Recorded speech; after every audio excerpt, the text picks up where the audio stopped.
जय जय रघुवीर समर्थ. कीर्ती आणि सुख हे कसं असतं? कीर्ती पाहता सुख नाही, सुख पाहता कीर्ती नाही. केल्या वीण काहीच नाही, कोठे तरी श्रीराम. कीर्ती आणि सुख या दोन वेगवेगळ्या गोष्टी आहेत. कीर्ती म्हणजे प्रसिद्धी आणि सुख म्हणजे आनंद.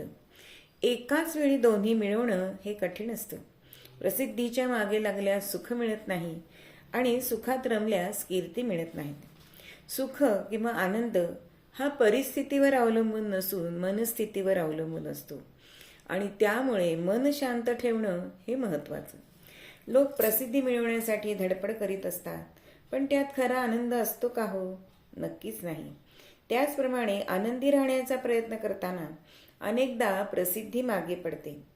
मग कीर्ती आणि सुख यातील एक निवडायचं झालं तर मनाला शांत ठेवणारा आनंदच आपल्याला निवडावा पाहिजे. कीर्तीच्या मागे धावताना आनंद हरवतो आणि आनंदी राहताना कीर्ती मागे राहते. हाच तर जीवनाचा खेळ आहे.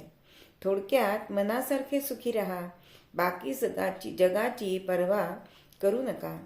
कीर्ती आपोआप मिळत जाते किंवा तिचा मोह सोडावा. जीवनातील वास्तव आणि आध्यात्मिक दृष्टिकोन आपल्याला हेच दर्शवतात. जय जय रघुवीर समर्थ.